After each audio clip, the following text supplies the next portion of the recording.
sound back in. That's cool. Cool.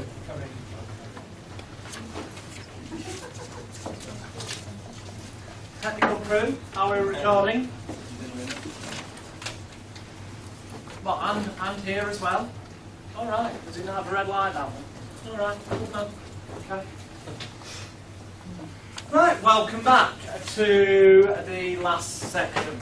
I will just say one final time that at the end, got now signing, please see me at the end.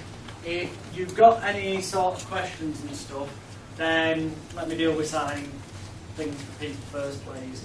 And then, well, actually, let me get to the point where I'm stood outside the pub over there having a cigarette. And then you can ask me whatever you like, okay? I'll be more than happy if I'm in a position to help you, Okay, so today we started our journey yesterday morning. For some of you, that journey began knowing little or nothing about this thing we call hypnosis, or NLP, or creative visualization, or whatever bloody title you want to give it. For others, you had a firm foundation background. For others, years and years of experience. So quite clearly, each and every one of you will hopefully have taken away, or be taking away, different things. And I would hope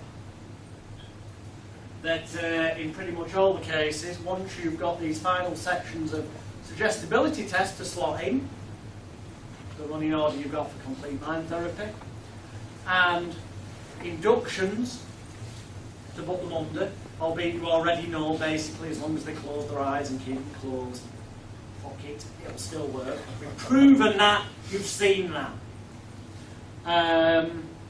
You have got everything you need. Just before we finish at the end, I'm going to give you sort of 10 off the top of my head easy ways to get started and get clients. There are start making money. My advice to you is in any business, just as with any business, whatever money you make, reinvest at least a quarter of it into advertising. Constantly. But step up what you're doing. Don't keep reinvesting it into all the same thing. So you can progress the market you're working in, go more up market, demand bigger fees, blah de blah de blah. I will give you 10 off the top of my head, major bullet points at the end on how to get clients.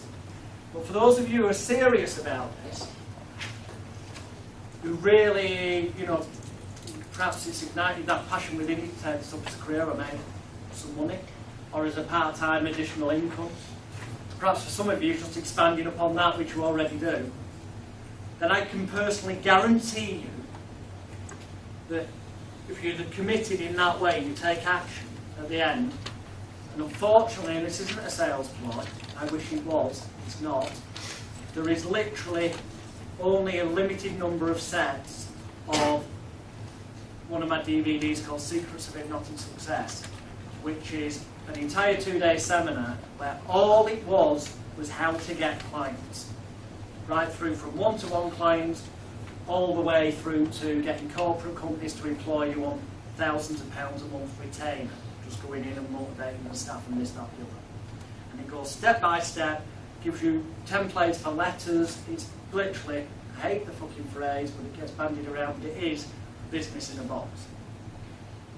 You can be the best in the world at doing something. However, unless you take action, advertise, and get clients, no one fucking knows you're the best. They're not going to come to you. They'll go to someone else who's stuck their head above the sandpit, somewhat slightly higher.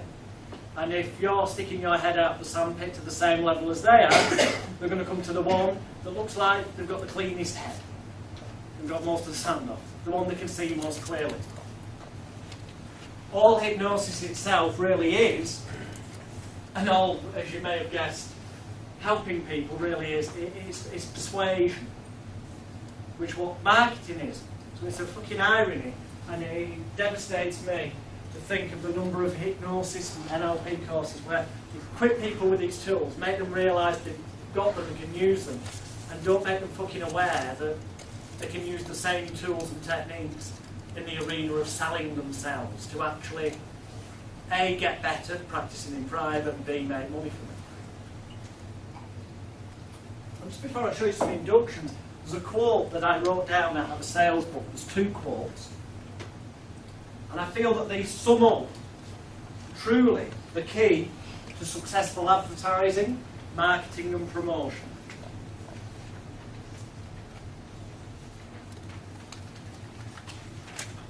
You may wish to take a note of this. There is only 27 words to write down. That would be why it's called 27 words to make the world do your bidding. This was put together by a TV producer called Blair Warren, whose website address is www.blair, B-L-A-I-R, Warren, W-A-R-R-E-N.com. Well worth looking at. Enter your name, your email, and you get these free updates. Obviously, you're trying to sell your stuff, which you may choose to buy or not, but the content of the free newsletter is fucking dynamite in terms of stuff you can actually apply to your business and making more money. For the sake of entering your email address, it's well worth it. And I've got no connection to it, I'm just saying, I've done it myself and it's well worth it. Now, I came across this in a book called Buying Trances by Joe Vitale. J-O-E, Joe Vitale. V-I-T-A-L-E. Yeah, the very same one. MrFire.com is his website. However, his more interesting website, in terms of putting together the content for your websites or your sales letters or your promotional material to get clients and make sales, is hypnoticwritingwizard.com. H-Y-P-N-O-T-I-C, hypnotic, writing, W-R-I-T-I-N-G, wizard, W-I-Z-A-R-D.com. This is a piece of software that you put in basically the attributes of what you do, if it's a service, or if it's a product, what the product does. And you essentially then answer some simple questions, and it puts together the fucking sales letter for you. And it's got the embedded commands. It's got what they call in NLP nested loops. I'm not even going to bother explaining nested loops properly because I never fucking use them. But essentially it's the idea of but actually I say I never use them, to be honest. I suppose if you bothered to look at the DVDs back at this weekend, I suppose if I'm truly honest, I instinctively use them all the fucking time.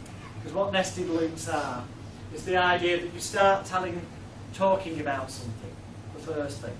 Then you go off on one and talk about something else. Then you go off on one and talk about item number 3. Then you go off on one and talk about item number 4. And then what you do is you finish off item number 4, you go back, finish off item number 3, go back, finish off item number 2, and then go back and finish off item number 1. Because of the disorientation and confusion involved, people are in a somewhat mild trance, and all of it goes in better, and people remember it and are more likely to act upon it. So I suppose if I'm truthful, yeah, I've been using them all weekend. You can notice now. That's what nested loops are when you read about them. And if you get hold of the DVDs of this weekend, watch what I've been doing is you can use them. It works for powerful presentations and memorable presentations. Well, this phrase, this covers, to me, this covers this is hypnosis, this phrase. It's also the way to motivate people in selling. Here it is. Think about this. People will do anything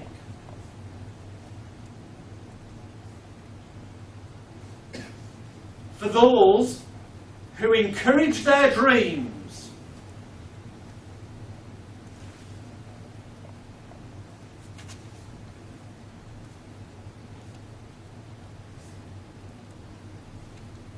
Justify their failures.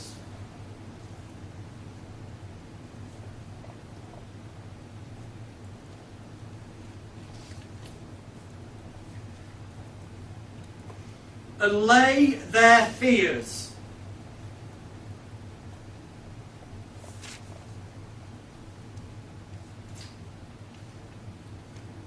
Confirm their suspicions.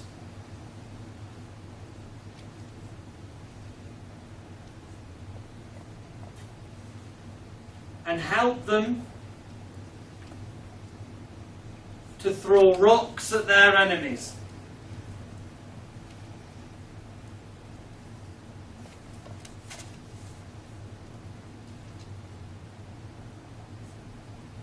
I repeat, people will do anything for those who encourage their dreams, justify their failures, allay their fears, confirm their suspicions, and help them to throw rocks at their enemies. Personally, I feel that is the most powerful 27-word sentence I have ever read in my entire fucking life. It is a description of human nature. That is how we are all, whether we choose to admit it or not, motivated. Being honest enough to admit that to yourself and realise that your clients basically want people to encourage them to achieve their dreams. They want people to justify when they fucked up and say, no, it's alright, it wasn't that bad. They want people to allay their fears and go, no, it'll be fine, it'll be fine. They want people to confirm their suspicions that, you know, because that proves them right. People want to be right. And they want people to help throw rocks at their enemies in so much of, not necessarily for real, but metaphorically in terms of taking their side. Feeling that they're loved, wanted, needed, appreciated, cared for, cherished, loved, owned. Bear that sentence in mind. Read it, read it, read it, consider it. I think that 27-word sentence itself is an entire training course in how to be a therapist.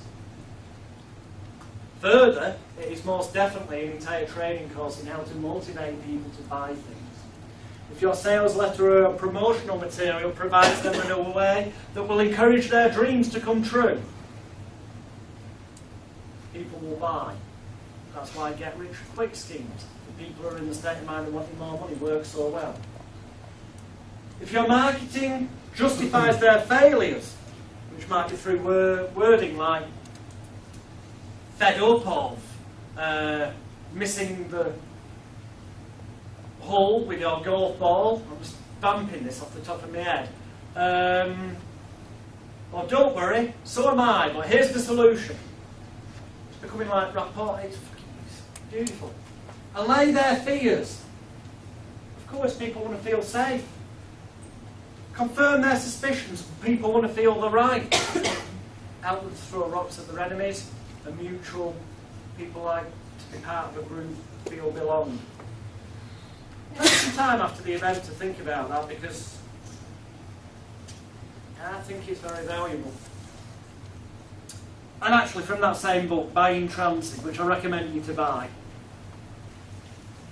if you only ever buy 3 marketing products in your entire life in order to make yourself succeed in this business or any business, then here is the order that I would recommend of it, truly and honestly.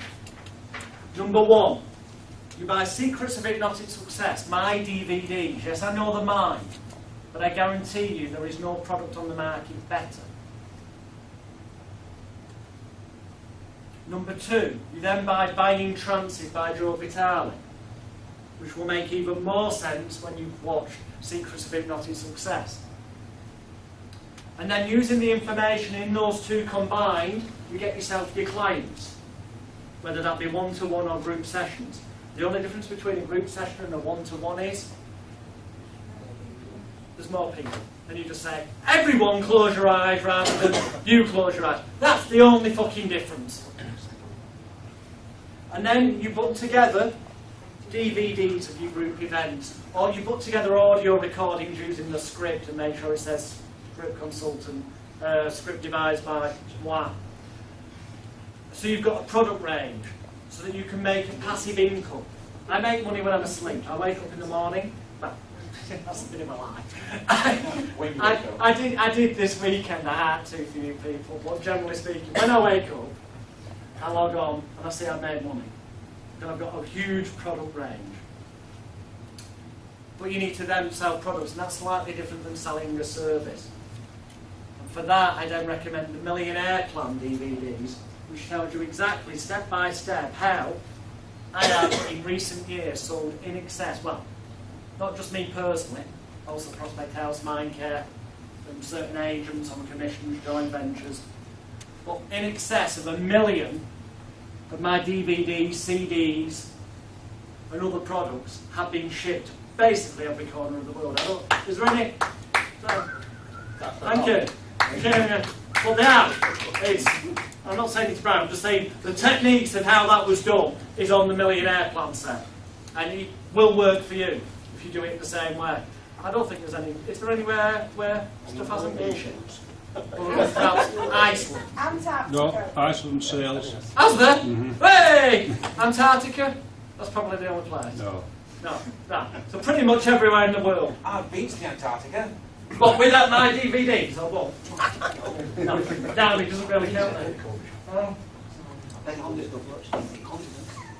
Alex, the reason why I was, somebody thought I was your agent or something, which I'm obviously not, but the reason why I clapped was because I've just wasted probably 2 or 3 valuable weekends and the same time of colleagues and friends of mine dragging ourselves innocently to internet marketing conferences, which I think some of us probably, you get on email saying, come to this Internet Millionaire Mastery boot camp type thing. Come free or for 47 quid. At the end of the day, we'll sell you a programme for like 2-3 grand. Yeah, 1,997. Which promises you everything and delivers very little. And, the people were absolutely slick, charismatic, nice as you like. And the amount of people who parted, I take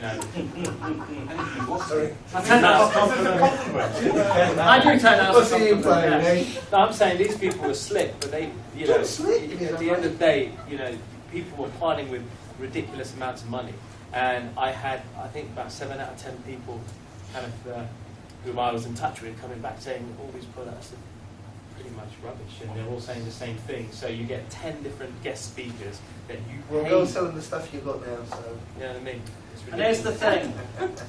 The Millionaire Plan set especially for product merchandising, and it's the final bit because I want to get on to suggestibility testing and inductions, but the Millionaire Plan set, yes, there are elements that apply to all internet marketing, any product. However, it's telling you how to ship self-help and therapy-related products. There are slight differences that make it work better. So it's all well and good going and getting smiles that might. There is some stuff out there equally as good, but it's not niche to what you guys and girls are going to be doing.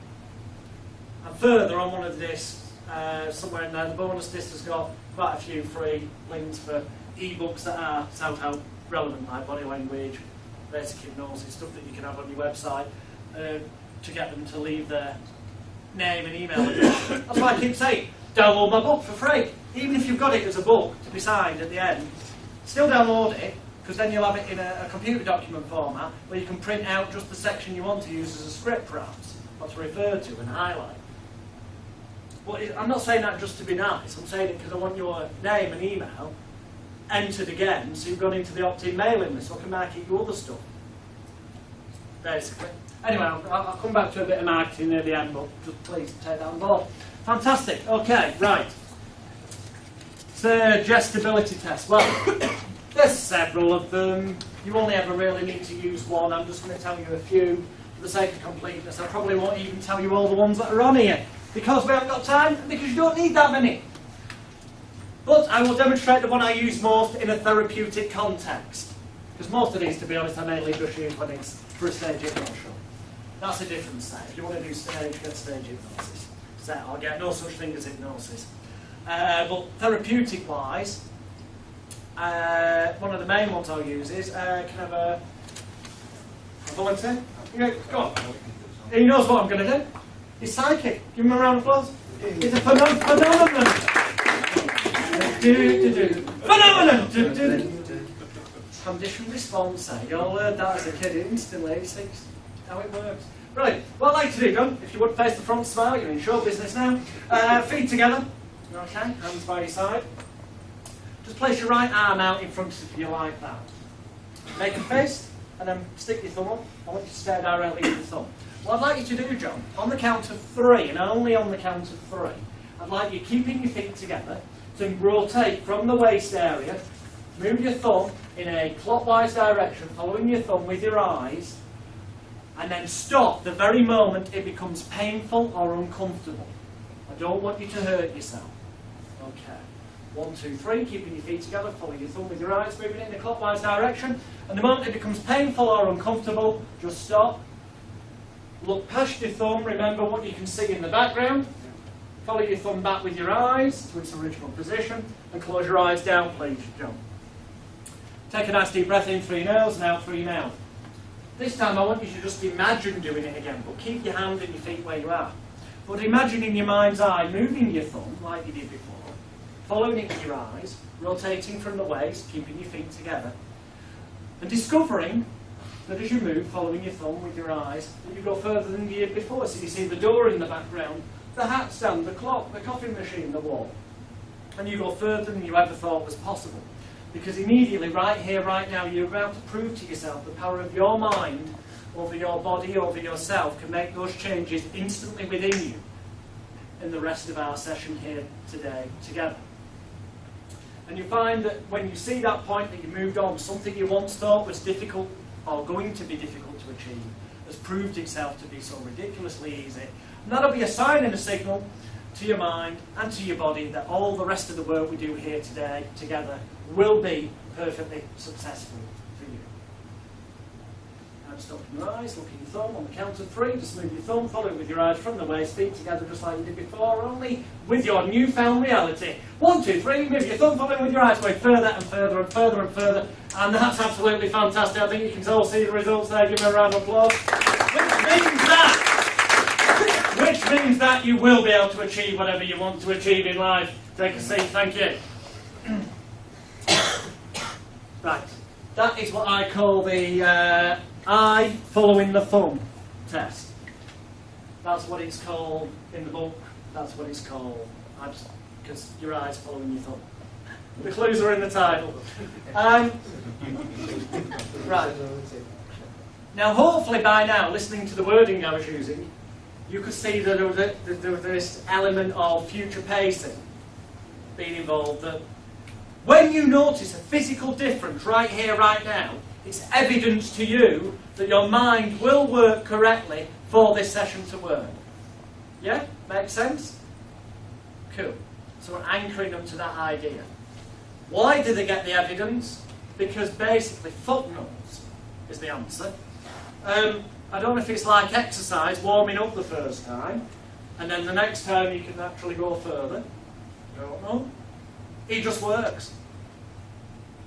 I know there's a verbal element that I've added to it, but it isn't necessary. But the first time, when I instruct them what to do, I say, stop the moment it becomes painful or uncomfortable. And when they start, I remind them, stop when it becomes painful or uncomfortable. So they're more likely to be focused on that idea. And the second time I say, you'll feel no discomfort whatsoever. Go on the count of 3, move it, but see your new reality. 1, 2, 3, go further, further, further, further, encouraging them. Without fail. Except with paraplegics, really said. Without fail, that works. And because it's guaranteed to work, it means you're guaranteed to give them some sort of visual proof evidence that when you say something suggested to them, that it becomes their reality. So therefore, then they buy into the idea that the other stuff you suggest to them will become their reality. It's part of the mild brainwashing process that we call therapy. Okay. Yeah. Sometimes I will, on a one-to-one or in a group, sometimes I will occasionally use what I call the fingers closer together test, or the magnetic fingers, which is in the book. Okay, you can download it for free, which is basically, for those that don't know, very quickly, I'm just going to do it on you. What I do is what you do to other people. It will work, because it's a physical thing to do with the body. But you place your hands out in front of you like so. You interlock your fingers, the fingers of the left hand against the back of the right hand, the fingers of the right hand against the back of the left hand. You press your palms tightly together, you put your thumbs down on top, and then you extend your forefingers. Then you separate them about an inch. That's an inch, I've got no fucking worries, love. No, seriously. And then what you do is you stare directly at me, and as you stare directly at me, you realise I'm going to count backwards from 3 down to 1 on the count, but if you concentrate, your fingertips will be touching, because on 3 I want you to imagine it's as if you've got magnets on the tips of your fingers, slowly pulling them closer and closer together as you look at me. But on 2, it's almost as if someone has switched them into electromagnets, switched them on, so they're pulling together, drawing together quicker and quicker and quicker and quicker as you use your powers of intelligence, imagination and concentration effectively. And on 1, it's almost as if someone's got a huge piece of rope, tied that rope around your fingers and they're pulling the knot tighter and tighter and tighter, and the more you try to resist, the quicker they go together. I can see your little bloody face yourself. The more you try to resist, the quicker they go together. That's fantastic. And I could carry on. The idea is to waffle on until you see the fingers go together. And then you go, look, it's happening. People believe it. That's essentially it. Right? The point is, if you waffle on for about a minute, even if you just put your hands there and don't say anything, if you look away from your fingers, hence getting them to look at you, after a while the muscles start to bring the fingers together. It's a physical trick, but we can attach to it the idea that it was our words, our suggestions, that made it happen, giving them some sort of physical evidence that what we say becomes reality for them. So they buy into it and believe for later. Were you in some sort of trance? No? Okay.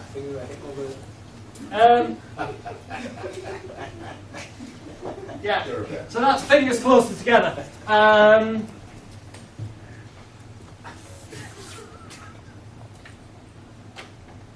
It's going to be hard. It's better to do one-to-one, but fuck it, we'll do it all together. Hands out in front of you like so, interlock your fingers, fingers of the left hand against the back of the right, fingers of the right against the back of the left.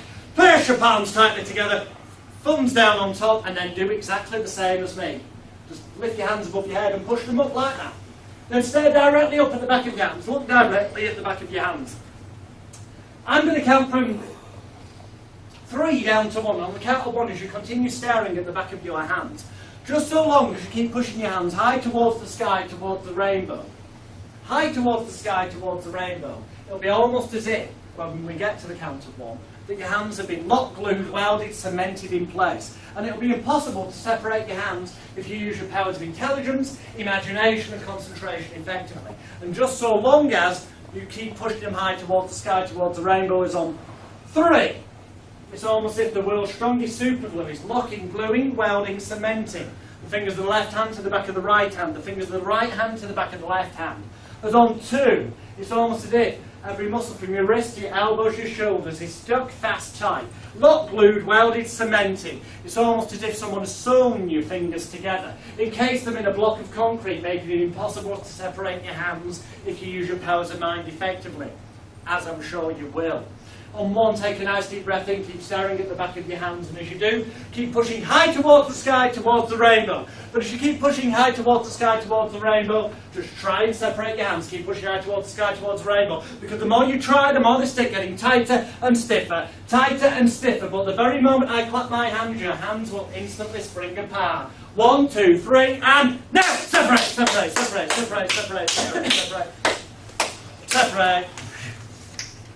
It's not a nice one. You'll get the blood back if you do that. You'll just...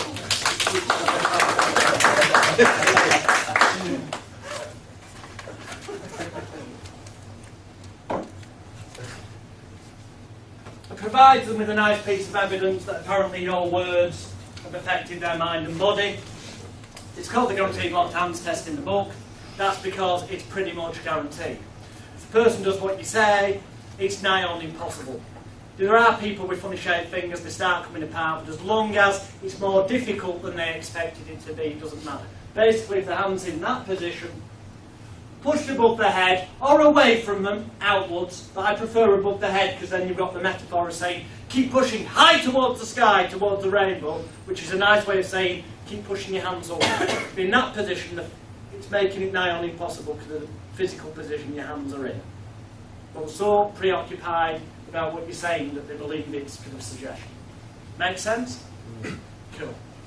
That is powerful. It's a fucking lovely induction as well, but I'll show you that after. Sometimes if you want just a bit of an icebreaker, if you're out in public before giving someone your business card and people say, oh, what is it you do then? You know, says, oh, is it dangerous? And you go, no, it's just sort of suggestion. Let me show you what I mean. It's about me influencing you to do things differently, quickly in your life and positively. For example, place your right arm out in front of you, each and every one of you, okay? Make a fist, make a gun, but please don't shoot the person next to you, then make a ring, like that. What I want you to do on the count of 3 is do what I say, not what I do on the count of 3, okay? Do what I say, not what I do. 1, 2, 3, and just touch it to your chin like that. No, your chin's down here, you silly fuckers. You know, especially in a group, it's good, because some will do it, some won't. But if you're doing it one-to-one and they actually do go, ha, I got your chin, then I'll try them with one of these, because people who are quite good physical tend to be less good verbal. So you can always follow it up, you see, and you act as though that's what was meant to happen. You go, brilliant, that's good, you're following me. So now let's try something verbal. Okay, I'd like you to say the word silk, okay? It's S-I-L-K. I'm going to put my hand out towards you like that, and when I do, I want you to shout out the word silk. And the quicker I put my hand out, the louder you say it. Then I'm going to shout out a question. When I do, the very moment you hear that question, I want you to shout out the first answer that comes to mind. Okay, so silk. Silk, silk, silk, silk, silk. Faster. What do cows drink? Milk. No water, you silly cunts. They give milk. So it's very easy to influence the mind, and that's what hypnosis is, but in a positive way to help you in your life. Here's my card, give me a call. It's all context use it. We'll just try one more, because that went down so well that I'm actually ashamed. But, okay, we're going to use the word tops, okay? T-O-P-S. Tops. Tops. Faster. What do you do at a green traffic light? Stop. I'm not getting it. You go. Green, you go.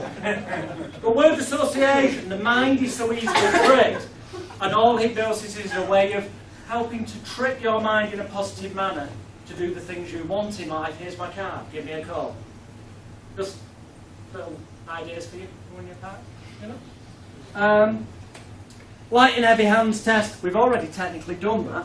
It's just that we didn't, took it the next step further that Robert Temple came up with and turned it into an induction. But that's essentially the left hand, leather-bound library books going lower, right hand, palm downwards, middle finger, red, healing balloon rising into the air. As a suggestibility test, you get them with their eyes open to put the hands in that position, close their eyes and do all the talking, wait until there's a gap and then get them to open their eyes and look and go, well, there's a difference, as the proof and evidence to them. That's how it gets used as a suggestibility test. But why fucking bother? Because at that point, you can just let this arm go up, this one go down, and this move, like we showed you earlier, and you've got the seesaw induction, which the majority of you in the room went like a sack of shit, as the video evidence will show. And it's quick. So you actually already know an induction that you can use. And in fairness, you used it last night, didn't you, John, if you don't mind me mentioning, on your mind system. Yeah, on your system. Of all people, somebody knows that it should be really even more difficult for a seesaw. I swear by it, truly. 15 seconds. 15. Just show it off now. No, but good man. Some people do it. They're just gone because of the expectation, the belief. It's phenomenal. Didn't matter. You missed it that time. No, you'll have to be quicker next time. It's not good enough. Right, the guaranteed. The guaranteed locked hands can be turned into an induction, incidentally. If you're on a one-to-one, guaranteed locked hands. You can get the one person sat next to you to get to the point where the hands are locked, looking at them. But this also creates tension in the shoulders here.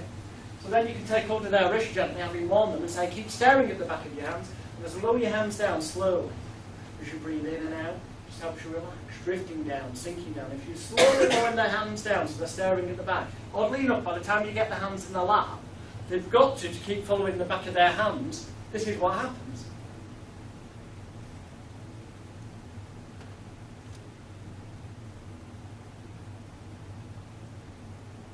Oh, bugger me, it's that fetal position that looks like hypnosis. And if they haven't already closed their eyes at that point, which generally they will have done because of the sense of relief you just say, and just close your eyes. That's an induction. It's one that I've used a hell of a lot. It's as simple as that. You can hypnotise people. Guaranteed eye closure. Right, well, Dave Ellman's eye closure is sort of suggestibility test, although he uses it as an induction as well.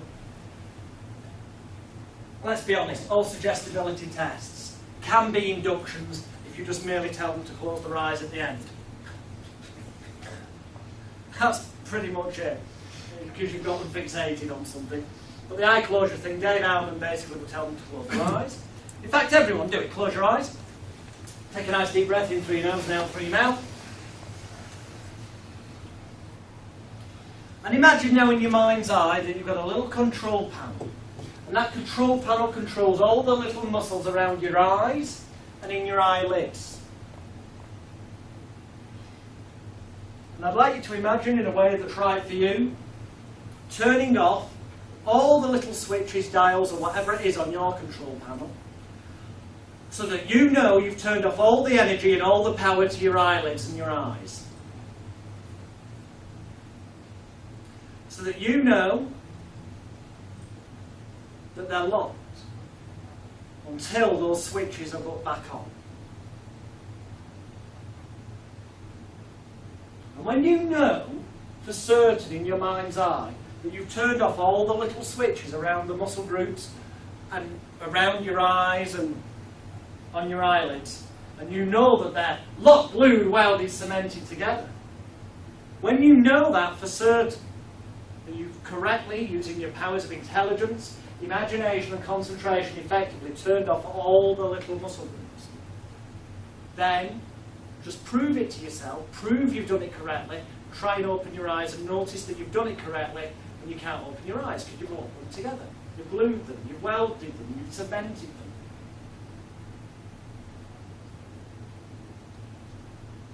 That's fantastic.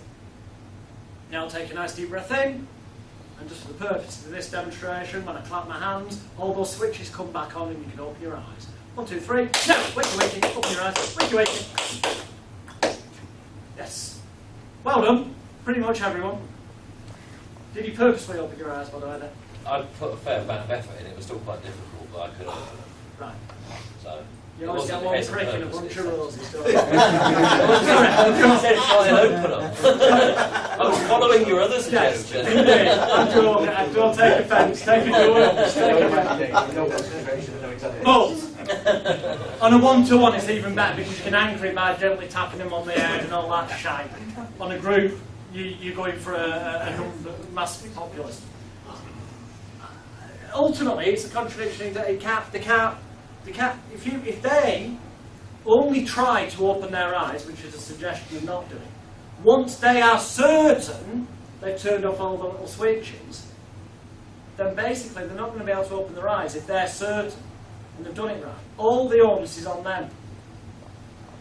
So I did my job perfectly well, and but it is about putting the onus onto them, like we talked about yesterday, and getting the dominance to control. And you could, if you wanted to, rather than getting them to open their eyes at that point, quite often I've used it as a point of, and now let your head fall forward. And I'll just gently touch them on the shoulder, push their head forward, and then do a deepener like the staircase. We're into the session. Job done. It's up to you. Yeah, so you already now know a few different inductions, oddly enough. Or suggestibility test, or both. Call them what you will. Next.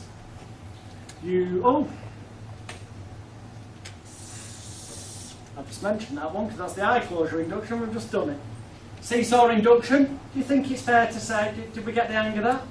And if not, do you think that looking at the DVD, you should be able to refresh your memory that it's light and heavy hands, and it's just that's up as that's down, and then that's across, and they're in the fetal position? Yeah? Pattern interrupt. We understand? See, you know so much. It's fucking fantastic, this. Seesaw induction and variations. I'll leave them two till last because I want to use yesterday. If you're doing, I wouldn't suggest it in therapy. Not for you guys, unless you want to, of course. But I tend to be something of an egotistical twat at times. And I was fair to say. And you know, just for my own personal satisfaction, there's nothing I like more than throwing people on the floor. In a nice, safe manner, that is, however. Actually, it is a case of health and safety first. Just that if I'm doing this, you know, someone asks for some help out in public, if I'm in the mood that I'm prepared to do something quick for free, not entirely for free, but I'll make sure I get a nice hangover out of it. I want it to look dramatic so that other people will come up and want business cards and stuff. So I'll use more of what is the traditional stage hypnotist's induction for stage. Albeit that these days, when I'm doing a stage show, or my students such as Robert Temple, Stuart Cassels, Harrison the homosexual hypnotist and various others, we now use the success. The fucking success rate's phenomenal. Some of you remember, you're getting that. I had to work it in somehow, you know. So I need a volunteer who doesn't mind just coming up here for a few moments so I can just demonstrate a fantastically, very disorientating, very confusing, oh my god, what the fuck's going on, scare the shit out of them, go into shock type induction. Alright, Ash, yeah, go on then. We know you've got a good pain threshold because you've learned no easy therapy, so it's fine. Oh, Yeah. He was 10. Fantastic, Miss Lisa. That's brilliant. Okay. We would do it facing the audience normally that way on stage if there's room, but if there isn't, for safety, we'll do it this way. Okay, feet together, sir. Feet together. Hands by your side. That's fantastic. Oh, he's got something in his mouth. You got something in your hand? He's chewing. His mouth. Slowly. Nothing? Yeah. Okay. Okay. It's not that I'm bothered. I don't We give a don't shit. chew. Fuck it.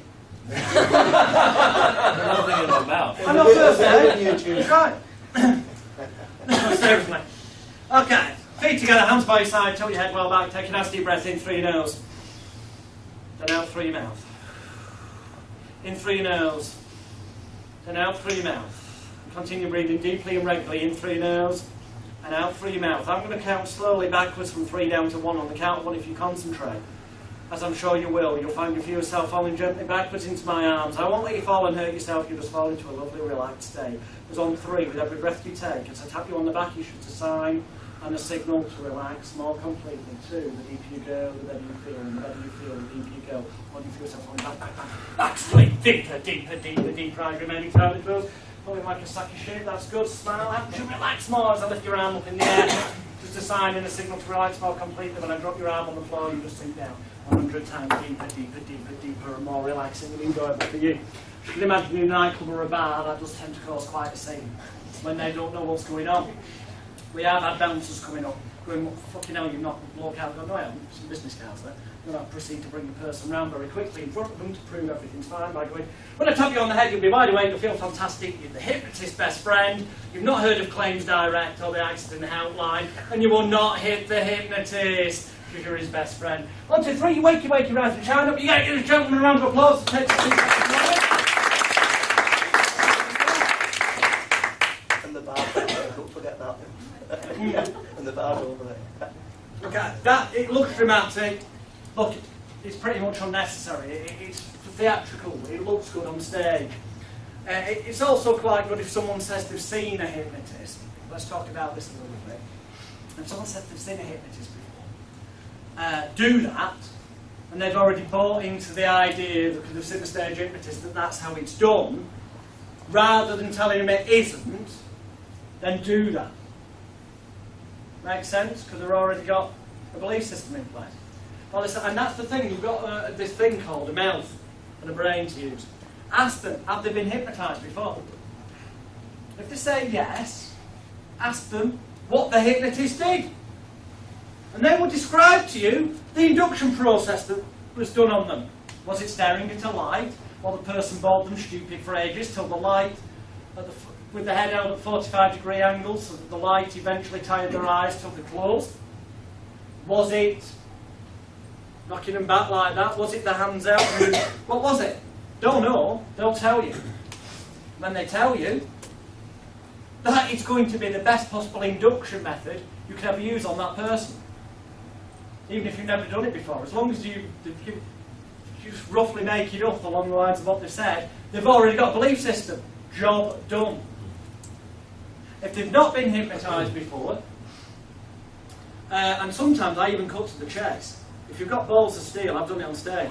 If they've been hypnotised before, and is there anyone here that's been hypnotised before? Honestly, yeah, pretty much everyone has been to me. Yeah? I've got fucking video evidence. Let's look it up. If they say they've been hypnotised before, watch what I do here. This is what I'd say to them. I'll come back to the falling backwards in a minute. I say to them, oh, so you've been hypnotised before. Was it by a professional hypnotist like myself? And they either say yes or no. If they say no, that immediately is placing you in the position of being better than the hypnotist who did it. If they say yes, they're putting you on the same level. Either way is a win-win for you. That's question one. Question two is, so you've been hypnotised before, that's fantastic. So you know that when you hypnotise, your eyes close, your head falls forward onto your chest, and you enter a lovely relaxing state, don't you? Now go, yes. So they're reminding themselves to do that when they're apparently hypnotised. And the hypnotist at some point will have said sleep. And even if they haven't, that's what it's there. It'll be in the red. So then all you need to do, as long as you've got the confidence, to say, so you want to deal with X, Y, Z today and leave that problem behind? That's fine. Would you like to, as you've been hypnotised before, would it be okay if I use a really fast form of hypnosis to help you re-enter that state that you've entered before? The moment they say yes for the third time, power of three, yes there, just take them by the hand. And the handshake induction is nothing more than lifting the arm up in the air at about 45-degree angle and lowering it down quite rapidly but gently and going to sleep. Deeper, deeper, deeper, and then shaking around. Deeper, deeper. That's your induction. By the way, which way? Because the person knows how to react, they know where to go. So, it's why complicate matters? Yeah? Makes sense? Yeah? Coming together, you're starting to say it's not that difficult to be a hypnotist, is it? No, it's not. It's fucking scaringly easy, actually, isn't it? Yes, it is. Right, the falling backwards induction, that's just because it's visual. It's basically the person must end up with their... Can you see my feet there, by the way? You can. They must end up with their feet together. This is because they end up in a position where they can pivot on the ankles, thus making it more likely they're going to move backwards, yeah? Hands by the side. You walk behind them, arm round, tilt your head well back.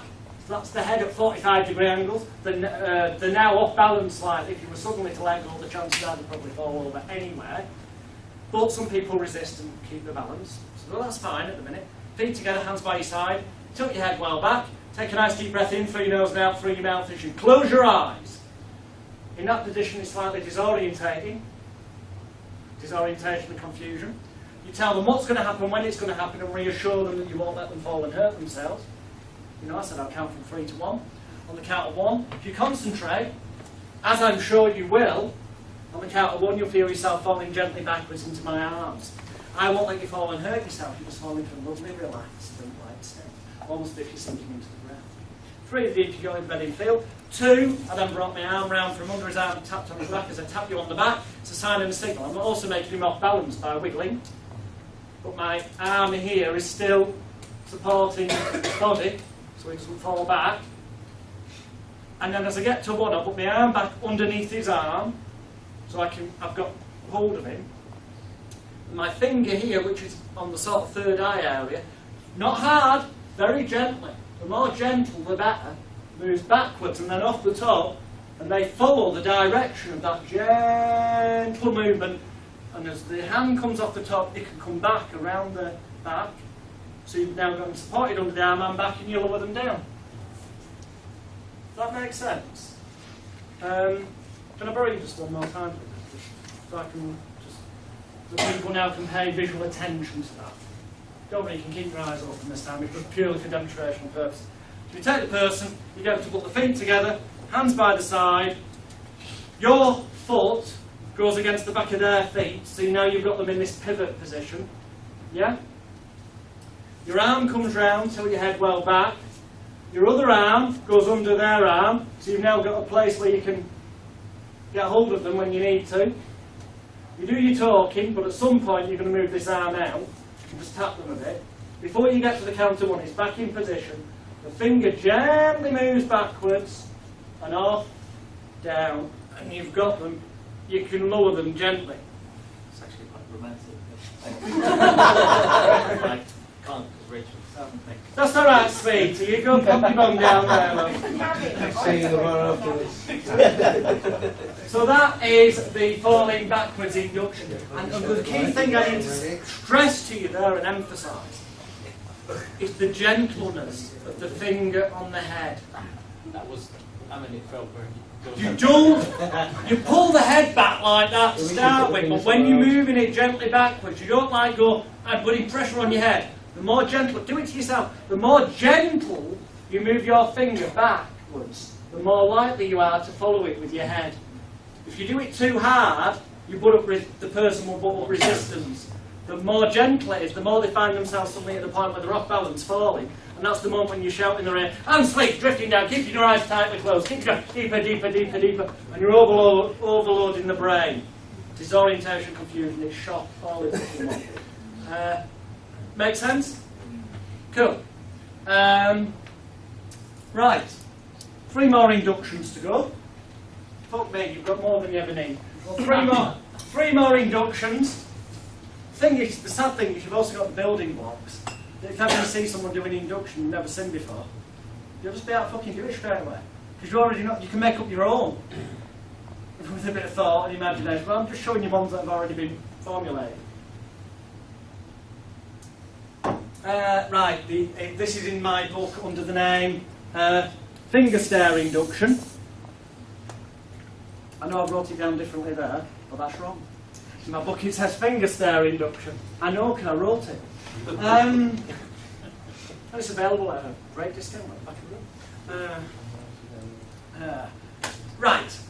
I'm physically going to need a volunteer, please. Go on, give this gentleman a round of applause. Thank you. Won't take long. The finger stare induction involves your finger and them staring. Do you like how I've kept my book down to earth and simple? The title tells you what to fucking do. So if you want to save time when you read it, read the title, do what the title says, job done! That's speed reading for you. Hey! Right. How you do with this? You're getting to sit nice and comfortable in the chair, palms upturned on the lap, because apparently it's submission psychologically. Might be bollocks that, but fucking may as well do it. If there is any value in it, at least it's on your side. And then you, as they're sat there, take your finger and you put it so that as they're sat there with their head upward straight, they're going to have to move their head to a sort of 45-degree angle to look at your fingertip. Yeah?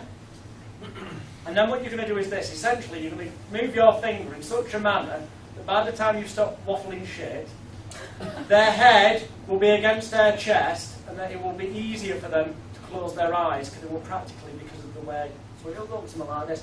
You'd say, look, I'm going to count from 3 to 1. On the count of 1, if you concentrate, as I'm sure you will, you'll find that your eyes will be closed. And if they're not already closed by the count of 1, it'll just be so much easier to close them and keep them tightly closed at all times, unless I say otherwise. Fuck me, I basically told him to close his bastarding eyes and keep them closed. Whatever happens. It's no rocket fucking science. You know. Okay? So I'll take a nice deep breath in, and out, your disorientation and confusion on 3. You should stare at the tip of my finger as a sign and a signal to help you relax more completely with every breath that you take, every noise that you hear, every word that I say. On 2, relaxing more and more, and on 1, just let your heavy head fall forward, keeping your eyes tightly closed. To rock you gently, you should a sign and a signal to relax more completely. And just so long as you keep your eyes tightly closed at all times, unless I say otherwise, then this will be 1,000,000% successful for you. Nod your head if you understand. That's them accepting they'll keep their eyes closed and playing the game. And job done. 1, 2, 3, you're wide awake. Finger stare induction. Give me a round of applause. Just a quick question on that. Yeah? If at that point, is there Quite any romantic, value? that, John. Pardon? It's quite romantic. Thank you. Everyone's saying that. Was it too much?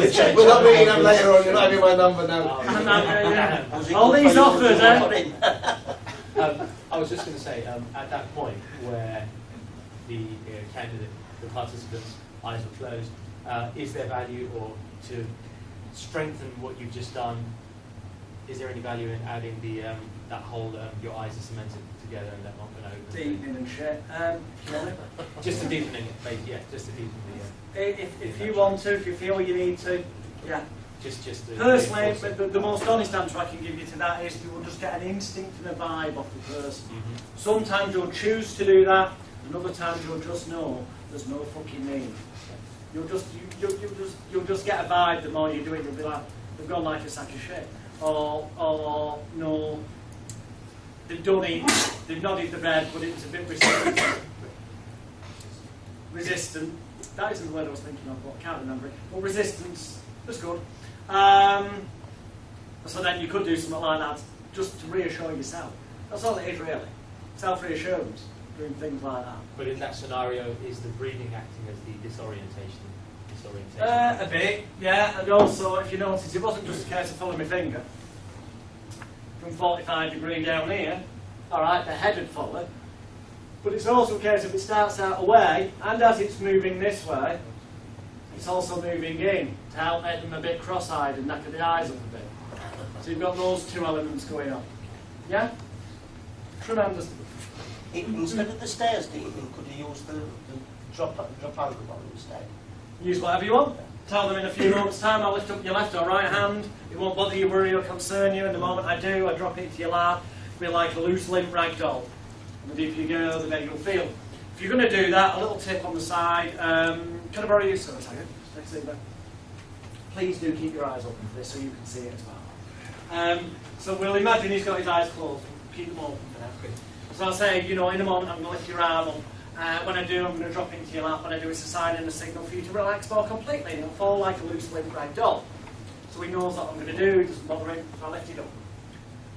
I'm going to give it a bit of a wiggle. And I can feel that's good. You're very compliant. So there it goes like a loose limp rag doll. This time, can you be a bit resistant for me, please? So that you're anticipating me letting go and you're going to keep your arm there.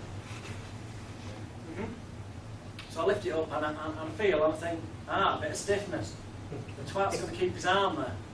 So, rather than just let go, in which case this could happen, which kills the suggestion, you've got two choices. You could either immediately change what you're saying and say, in actual fact, before your hand touches your lap, it's locked there, and jump onto what they've done themselves. They think, for a split second, they're going to think, fuck me, I thought I was being the cunt. And somehow he's made me do that.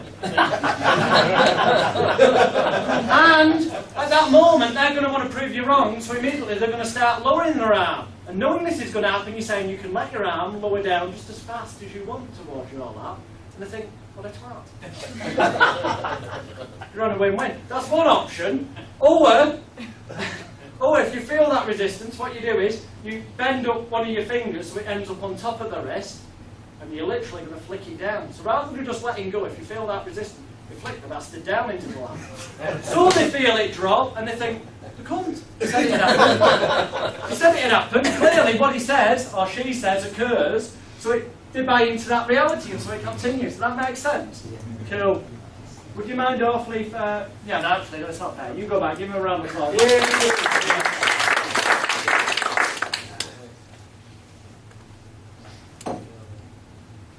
Well, ladies and gentlemen, I have only 2 more induction methods to show you.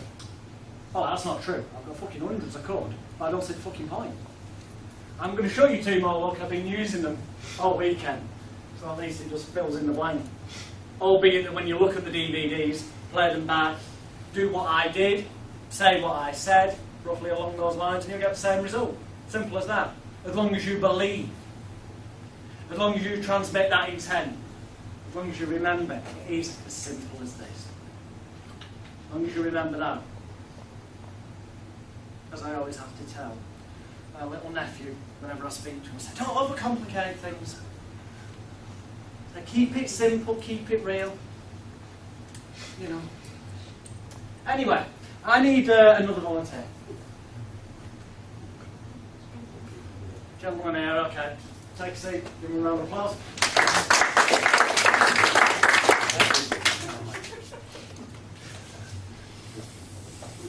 We're going to do one final induction that we haven't done yet so far, which is it's a combination, well it isn't, right? It is and it isn't. It's a combination of Jacobson's progressive relaxation induction. That's the name of it. Basically, it's the guy who realised if you tense up a muscle group and then let it go, it feels more relaxed than it did in the first place. So people feel like they're relaxed, and you can anchor to that and stuff like that. And it's also that combined with Tom Bolton, a guy called Tom Bolton, Freeway, FREEWAY, -CER.com. Or it could be just freewaycer.com. But if you search Tom Bolton, Liverpool, you'll find his website. He came up with this, he calls it the calm routine. Long story cut short, a number of years ago I had a promote seminar with the guys at the back from Prospect and Mindcare, and Tom demonstrated this, and I thought, what me? That's really nice. Nice and gentle, effective. Also present at that event was a guy called Andrew Newton, who claims to have taught Paul McKenna. I say claims because, well, McKenna's never sued him, so it must be true. There again, McKenna's never sued him over the fact that in his book All in the Mind, Newton says that, basically, intimates that McKenna allegedly, that's how I understood it reading the book, apparently tried raping one of Newton's ex-girlfriends. He must know of the existence of the book, if not he will when he sees the DVDs. So clearly there must, I don't know, fuck me, why has he not sued him? I don't know. Very strange. Anyway, that's a side issue. But on that day in question, Andrew Newton also witnessed Tom Bolton perform this, demonstrating. And I heard him, as did pretty much all the delegates there, sat on his row, go, that's fucking brilliant. Actually, no, he said, that's bloody fantastic. And then a number of months later, Andrew Newton releases this DVD called the Andrew Newton 60-second Induction, which he's also written up in his book. And I can't tell you how fucking shocked I was that a guy who was in the past, and you can check on the internet, a guy who was in the past sued Paul McKenna in court for allegedly stealing his act. This being the same act, pretty much, that a guy called Robert Halpin was doing years ago. Robert Halpin, the guy who taught Andrew Newton. But, you know, anyway, that's by the by, allegedly. I was fucking devastated and surprised to see that this guy who sued people for naked things, his 60-second induction was Tom Bolton's can, of which we have video evidence predating him, and, well, it's all over the net. And that's all I don't mind saying. You're a hypocritical cunt. It is. So this is actually Tom Bolton's idea, also being an extension of Jacobson's progressive relaxation, and loads of other bits. Tom Bolton himself says it's not entirely his idea. At least he gives credit where it's due, unlike some people. You know, he actually said that, you know, there's elements of Jacobson's progressive relaxation, there's elements of taking a nice deep breath in and then out, the sighing, which actually comes from like Native American Indian traditions and yogi breathing techniques. All this stuff's as old as nails. There's nothing fucking new here this weekend. There's not been anything, it's thousands of years old, all this shit. It's just been repackaged by different people in different ways. And this is particularly good for giving people a rehearsal so they can get used to what hypnosis is apparently supposed to feel like. It goes something like, imagine we've already done pre-talk in a session or whatever, something like this. Okay, that's fantastic. So what I'd like you to do is make yourself as comfortable as you can in that chair. I'd like you to put your hands palm upturned on your lap, that's fantastic. I'd just like you to sort of do the same as me, that would be brilliant. Just sort of slightly put your feet out like that. And when you do, just lift your feet up so you're on your ankles like that. Stay in that position, that's fantastic. Can you lower your feet down?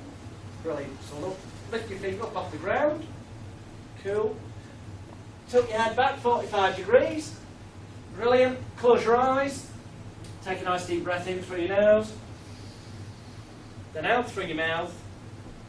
I'd like you to tense up pretty much all the muscles in your body. So tense up the muscles in your feet, your leg, your arms, your hands, your chest. And in a moment, as I mention areas of your body, I'd just like you to gently let that muscle group grow. So to start with, take a nice deep breath in. As you go, I'm going to tap you on the head and just help you relax. I just want you to gently relax all the muscles in your neck. That's brilliant. Let your head fall forward. Gently relax the muscles in your shoulders.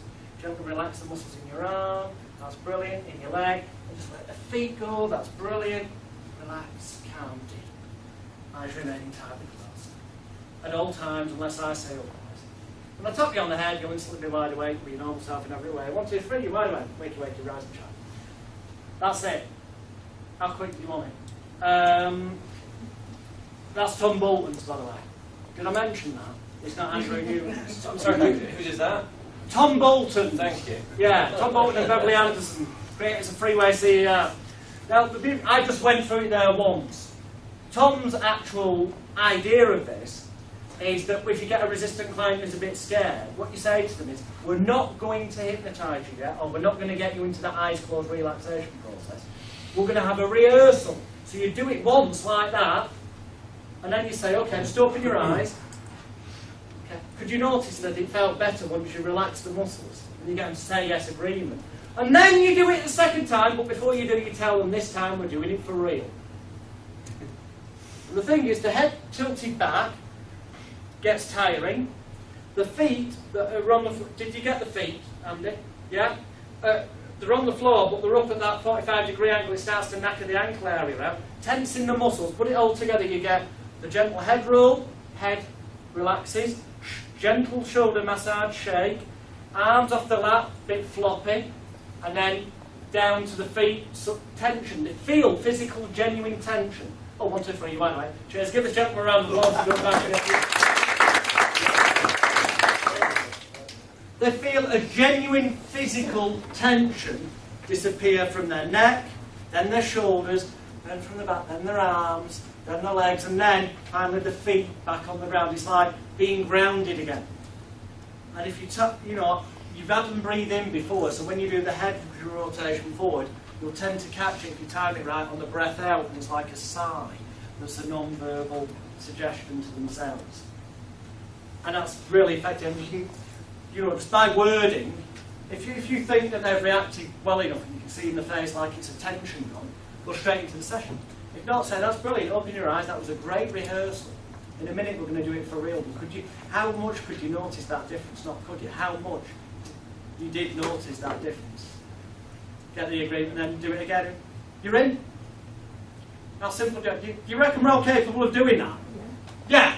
Each and every one of us in this room, we're capable of doing that. No fucking special talent required. I'm glad to hear you say that, because when Tom Bolton sees the DVDs, he'll be proud to know that there's people out there that will can pick up his induction and use it in the way it was intended, rather than bastardising it and calling it something else.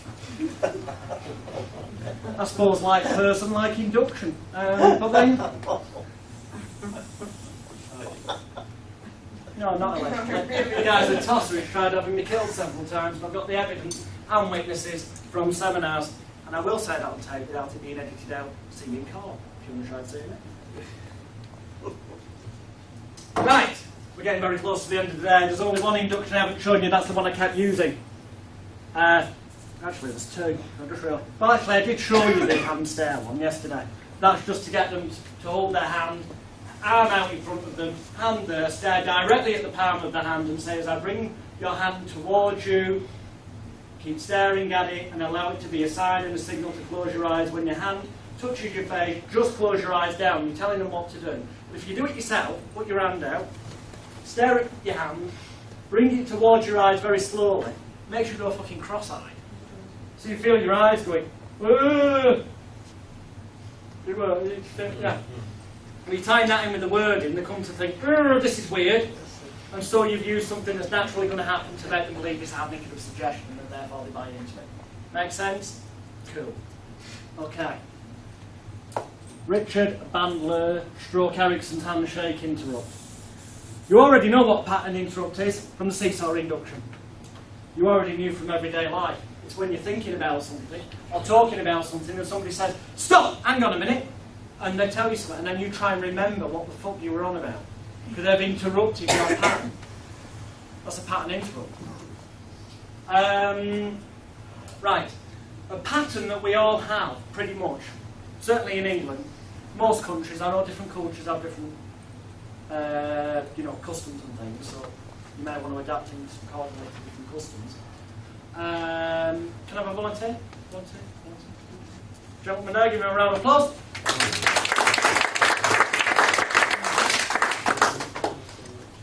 Thank you, sir. Just take a seat.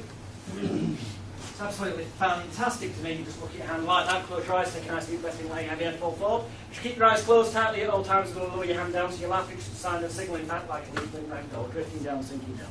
It's as quick as that. That's like showing off. No, you can all do this. 1, 2, 3, by the way, wakey, wakey, rise and shine. There is a custom that if someone puts their hand out towards you, the person, yeah, do you want me to speak? If I come, we're conditioned, it's a conditioned response within us. So that is the pattern you're expecting to occur. The person's expecting you to go, that's me. Yeah? Logical. So if you interrupt that pattern, which let's call it a pattern interrupt, clue in the title, again, and do something different, unexpected, then that will disorientate and confuse the individual.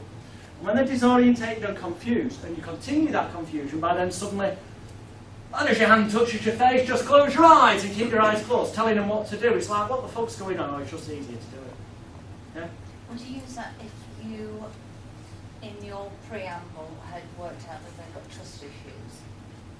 Or do you think it would just make them resist even more? Or the only problem, the honest answer to that is, if you believe it could be a problem using it, there will be.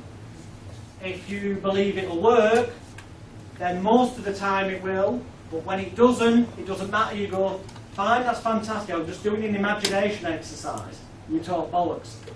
You go directly into something else. You ad lib. Do you warn them that you may well do things that would take them by surprise? No. No. Because then it won't take them by surprise. Never warn them, never warn them. No. Well, I mean, they would just go straight in. Yeah, that's why it works. I might surprise you in this session, I was thinking of saying. We'll go with it if you're No. surprised. No, you just No, you just do it. Right? Now the actual movement, you come in, so they're expecting you, they're sat down. So they're either sat down or they're stood up at the event. Now, if they're stood up, stand up. You can do it stood up at the event. You go, Take you by surprise. you know. No, it will be. No, but not to the game where you understand speech. But if it was at an event, yeah, you come up and it's that line, you go, actually, just look at your hand, close your eyes, don't worry, you can let your head rest on my shoulder, drifting down, sinking down, fuck me, drifting down, sinking down, like a loose leaf rag up, fucking hell, deeper and deeper and shitting out. 1, 2, 3, by the way, you are a good subject. Yeah, you really are. Fucking hell. Take a seat. So you could, but it's better and safer if they're sat down, especially if suddenly that happens and you realise, oh my god, really good subject, even though we're just doing this for demonstration purposes. So the movement, your hand comes in, they naturally think they're going to be doing that. As they get close to being near your hand, your other hand suddenly comes from nowhere and grabs the wrist, turns the hand towards them and slaps it into their face. Now, I don't mean too hard, I mean quite gently really, but because it's in the smooth flow, it's that shock, and there's also, if they then look at the hand and think, what the fuck's my hand doing coming towards my face? It'll have the same effect of the hand stare of the goggly eyes, plus what the fuck's going on, disorientation and confusion. And the moment it touches their face, they might not have closed their eyes, but you tell them what to do. You say, because they're in shock, disorientated, that's the moment they'll be suggestible. You say, I'm just, close your eyes and keep your eyes closed. Forceful. You've dominated the situation. It's fucking what the fuck's going on. It's like, your hand, close your eyes, let your head fall forward, keep your eyes closed, and lower your hand down, it's just a sign and a signal to relax, drifting down, sinking down, eyes remaining tightly closed. Just so long as you keep your eyes closed and use your powers of intelligence, imagination, concentration effectively, then this will be incredibly fantastic for you.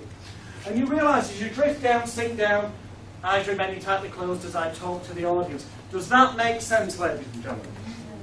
It appears to be an handshake. You go in, your other hand comes, turns down towards them, in towards the face. This gentleman had the best seat in the house to experience that.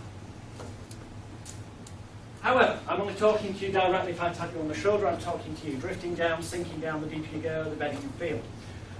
At the very end of this evening, when I say thank you, good night, when and only when I say thank you, good night, you'll have an overwhelming desire, need and urge to stand up. Clap as loudly as you can while shouting out Johnston Royal is the greatest hypnotist of all. Hallelujah. You'll do it once and once only. The moment you've done it, everything I've suggested to you will be completely cancelled out. Once and once only when I say, thank you, good night, you'll instantly jump up in the air, as everyone else will, clapping your hands and shout out Johnston Royal is the greatest hypnotist of all. Nod your head if you understand. But the very moment you do, you'll wonder why you've done it, you'll not be embarrassed, you'll be really happy about it, and everything I've said will be completely cancelled out. 1, 2, 3, line around, wakey wakey, give this gentleman a round of applause.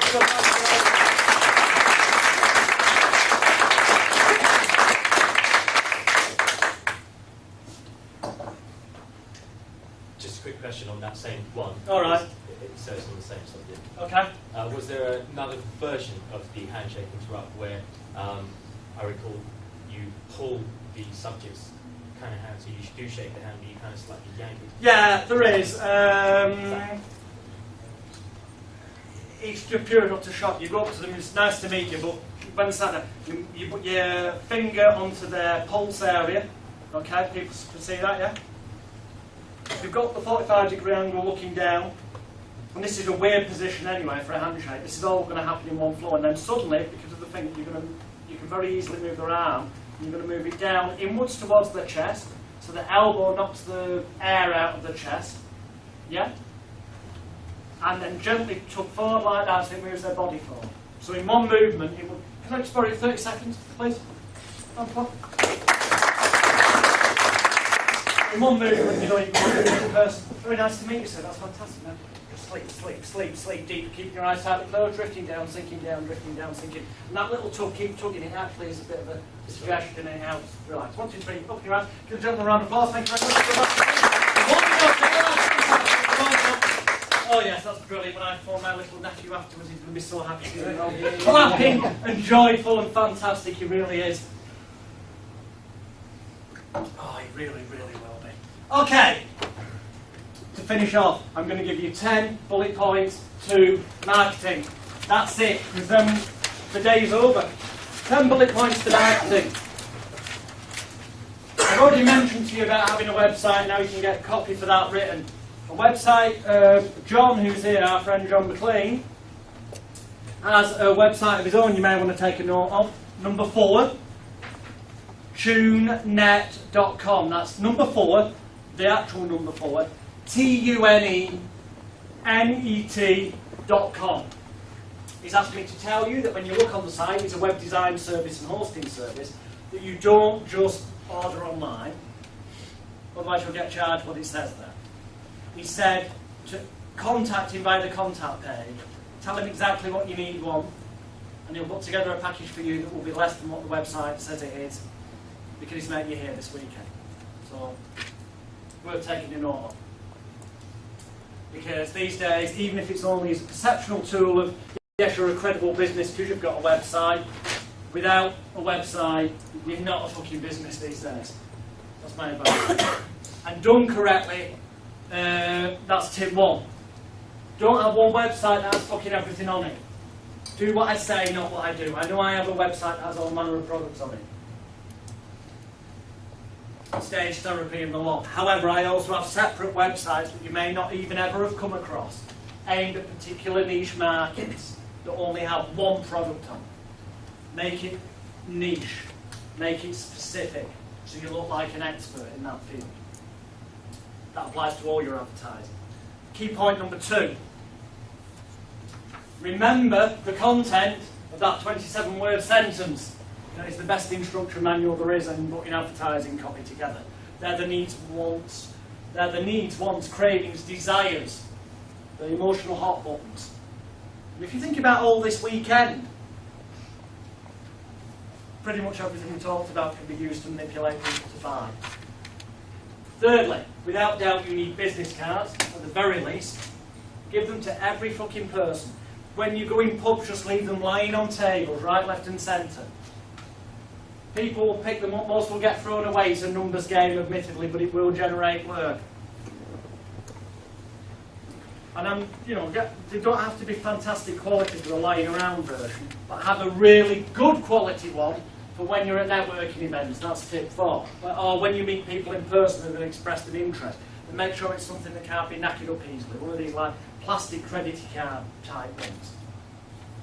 Or even better, tip 5, get key rings done.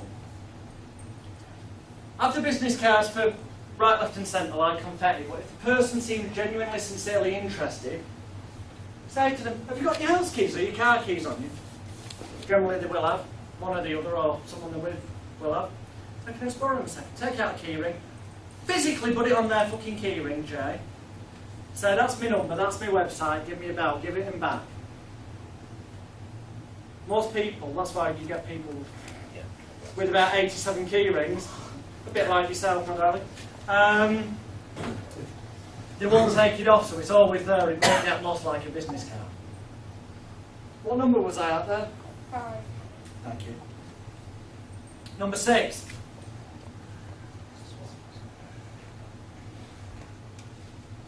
Internet news groups. If you put together, not a sales letter as such, more what looks like a this is a bit naughty, but something along the lines of, hi everyone, I've just joined the group and you know what, I'm really pleased to be a member of this losing weight support news group. I'm not saying this is a bit obvious, I'm just trying to get the point across. And has anyone else here used the product from this website? Or has anyone else here had success like I have with this person? And then the website address. And join the private members groups for weight loss support and direct them to your weight loss specialist site. But so it looks like a third person recommending your services, asking a question. Gets the debate going, helps your Google ranking, and it'll get you clients. Trust me. These are very low level techniques, I'm telling you. Fuck all like, I mean, the real McCoy's on the Millionaire Plan and Secrets of Hypnotic Success. Which today, here and now,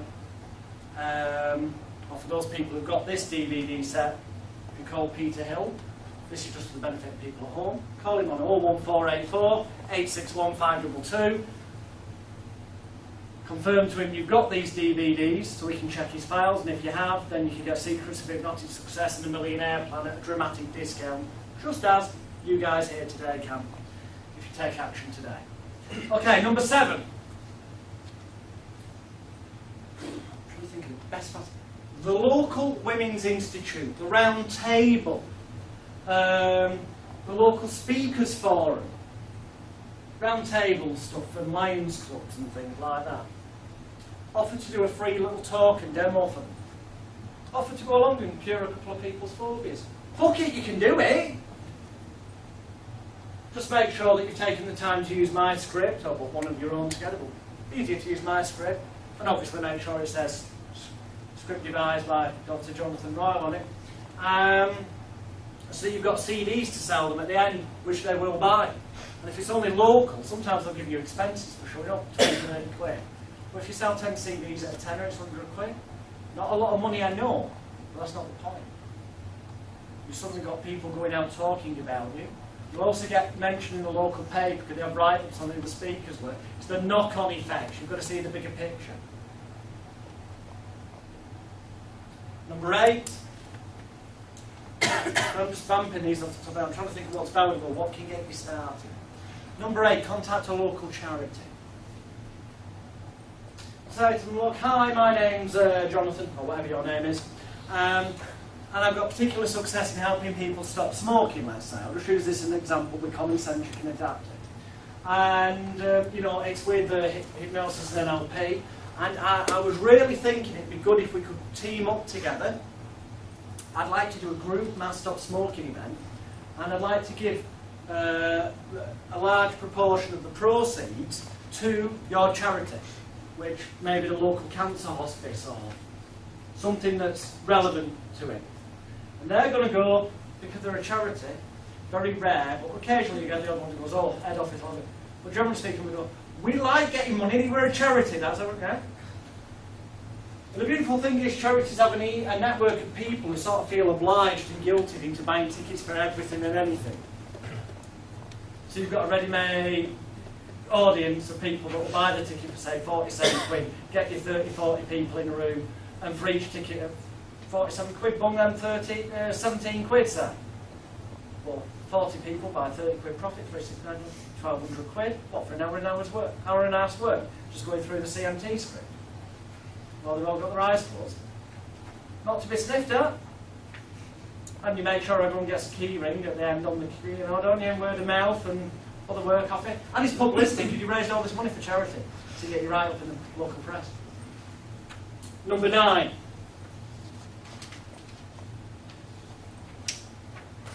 Earn yourself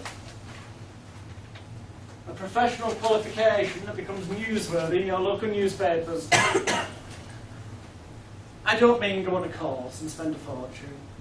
I mean something as simple as speaking to Mr. Hill and buying the correct DVD set that comes with the CD-ROM containing 18 different diplomas and certifications that you can then print out and use, and it is legal to do so because you've learnt everything you need to here this weekend. So I'm telling you now, you're all certified hypnotists, not hypnotists. You're certified hypnotist, now because whatever you want to be. I'm saying you can do this. As long as you do it in the way I've shown you, then as far as I'm concerned, you are capable of doing this.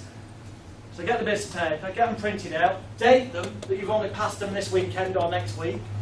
I'll stagger them for, you know, do one next week and then a couple of months down the line, apparently pass another course without going on it. And go to the local paper and go, I've just passed this course. I'd like to, you know, to celebrate passing this rapid results pain control course. I'd like to offer readers of your paper free treatment for the first 10 people only. Fuck knows when those 10 people have run up or haven't. But I'm not saying fiddly. When they put the write-up in, it's giving some free to their readers. Do 10 free. Just make sure the journalist is there to take pictures and do another follow-up write-up with your contact details on again, so you get clients off it. Make sense? And finally, number 10. This is what kick-started my career in hypnotherapy, when I first got my first ever genuinely paying clients. In fact, I was so fucking busy, I was referring work to other hypnotherapists. I was only 14 years old. Some papers will not accept this advert anymore, because their local advertising standards authority people will say it is misleading or something. A lot of them still will. My first ever advert went as follows. Not a display ad, a classified ad under personal services or under whether tarot readers ads go. Because women who spend money on tarot reading on a regular basis are prime for parting with money for fucking weight loss and breast increase. Oh, by the way, the sales letter said about breast increase. It's common sense. Women at a time, certain times of the month, periods, pregnancy, certain other times, they get slightly bigger, right? The body releases the chemicals naturally. So you get them to think about those times, or imagine it if they've never experienced it in terms of pregnancy. Anchor that shit, and then instruct their unconscious mind that it can release all the chemicals it needs to help them increase. At the same time, do some self-esteem work, and then they will naturally, when they look at themselves, realise that they're bigger than they are anyway. And that's how I did it, and got myself covered in the Star newspaper, the Daily Sport, with certain famous readers and shit. And it does work. Simple as that. Alright, number 10. The advert basically said, the advert started my career in hypnotherapy. Got me my paying clients' name, we shed loads of fucking money. Said, free, F-R-E-E, the most powerful word in sales. Free hypnotherapy for all habits, addictions, fears, phobias, and emotional issues.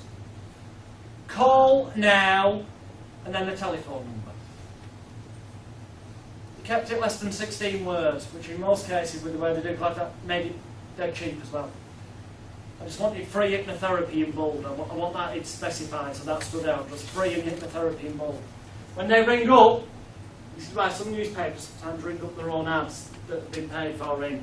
And if they do, and you do this, the way I did, they may end up refusing to run the ad again. It is a bit naughty. When they ring up, you go, yes, what's the issue I can help you with? And they say whatever, and you go, fantastic. I've got great success with that. Now this goes against everything we said this weekend, but this is how I got started, so I'm just being honest with you. It's up to you what you do with this idea, how you adapt it. But I could have cured them in 5 minutes. I could have cured them in 1 session. I didn't. I said it would take 3 sessions of smoking weight loss and shit like that then. I did the same thing every time. It's just that I made sure I instilled into them the idea that they would only cut down the first time. Second time. I said, yes, free hypnotherapy. Indeed, it is. You pay for the first 2 sessions, you get the third one free. But it's better than that. I'm glad you rang today because the first 10 people to call in, you're very, very lucky. You don't pay £250 a session. No, no, no. You're getting 2 for the price of 1. And in fact, you know, if you book now, would you like to pay by debit or credit card? That's what I'd say these days. Back then, I didn't have the fucking facilities. It's half price. I'd close the sale there and then make it off the count queues. I wasn't giving them fuck all for it. Because when it equated out, I ended up getting like £40 odd per session. But you've got to remember, this is 20 years ago, before I got really clued up on sales and marketing. But at the time, a 14-year-old getting 40 odd quid for a hypnotherapy session, let me tell you, most local hypnotherapists were only charging 25 quid an hour. Back then. These days it's moved on a bit. I won't even consider farting or getting out of bed for less than 250 quid. Plus that, plus travel expenses. And that's minimum. And that's the sort of figure you should minimum be aiming at. That isn't what I charge the richest man, by the way, from wherever. But had it been with a note on the end, that would have been £2.5 grand for an hour's work. You can make shed loads of money with these simple fucking techniques. If you do one simple thing, take action and do something. Each and every one of you, ladies and gentlemen, I'd like to say it's been a pleasure to be here this weekend. It will be even more of a pleasure to me when I get emails from you or you join the Yahoo Hypnotorious news group if you haven't already done so. If you haven't, go to hypnotherapycourse.net. On the left-hand toolbar it says join the news group. Click on there and you can do. People will exchange ideas, help, and there's loads of, type in marketing for therapists. Some of fucking pages of advice, ideas. You've got to take action on. You can have the fucking map to find the pot of gold at the end of the rainbow. If you don't get off your arse, start walking or take transport. Start those steps to get to the pot of gold. You'll never reach it. A journey of 1,000 miles starts with but a single step, they said. Inch by inch, piece by piece, you get there. Ladies and gentlemen, each and every one of you, I will be in the bar very shortly. For now, I'd like to say thank you for being here. I hope you take away something valuable. I've got to get off and go and ring my nephew. Thank you. Good night!